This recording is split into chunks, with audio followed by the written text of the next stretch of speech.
Oh, we're rolling? Whenever you're ready. Okay. I moved to New York in 1993, and I've had a lot of different jobs, some more interesting than others. But I worked for a while. A lot of people look at me like, you?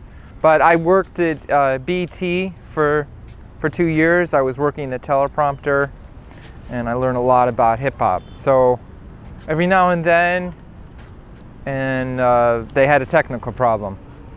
So if they had a technical problem, they would ask, because I showed some people something, and they're like, okay, go on the stage and entertain the people because we need to work on this technical problem.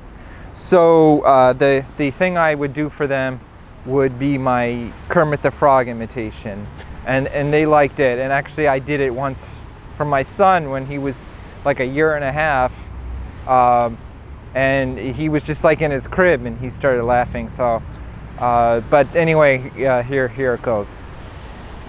Why are there so many songs about rainbows? What's on the other side? Somebody thought of it, and someone believed it, and now they have nothing to hide. So we've been told, and some choose to believe it. I know they're wrong, wait and see. Someday we'll find it. The rainbow connection, the lover, the dreamer, and me. All of us under its spell. We know that it's probably magic. So yeah, I used to do a lot of imitations in high school, and so I used to imitate some of my teachers. And actually, when I was a kid, I hope she's not watching and I don't get in trouble, but if she is, I mean, that's how life is. So this woman, or this girl,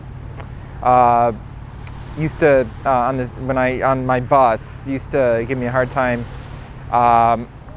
and some people kind of almost had, like, where I grew up. I mean, I grew up in the Midwest, but I think maybe it was an economic thing. Like, some people talk with they almost sound like a southern accent. So there was this one woman, and she used to bug me. So finally, she was just driving me crazy.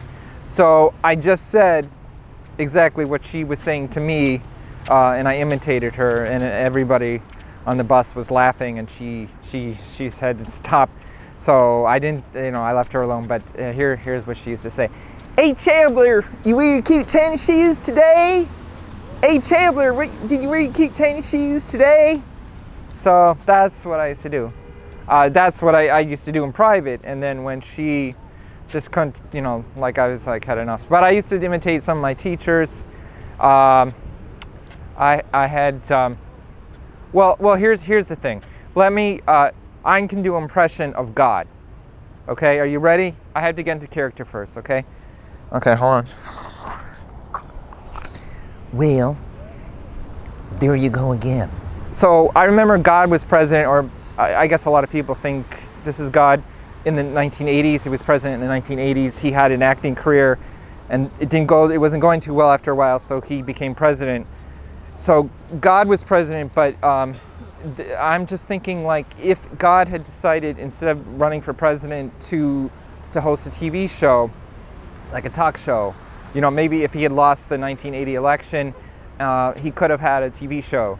So he could have hosted a couple people, because I remember when I was little, I think Alfred Hitchcock was still alive, and Marlon Brando died just a little while ago, and so I thought maybe he could have a talk show, and he could have had Alfred Hitchcock on and Marlon Brando. So Alfred Hitchcock would be like, "I wanted to make a movie about a man, an ordinary man," and then he could have Marlon Brando, and he could say, "Well, that's very interesting. What do you think?" And then he could have Marlon Brando, and he's like, "Want to do a dog vomit for me? Huh? Want to talk about me? Yeah, because I saw. I don't know if anybody's ever seen. It's an older movie now. Last Tango in Paris. It's a very strange movie, but people say it's a great movie. But it was a little strange. But anyway, so those are some of my imitations, and that's a good outlet. So I used to do a lot more imitations when I was a little kid. But anyway, those are a few. I'll have to do some more later. Okay.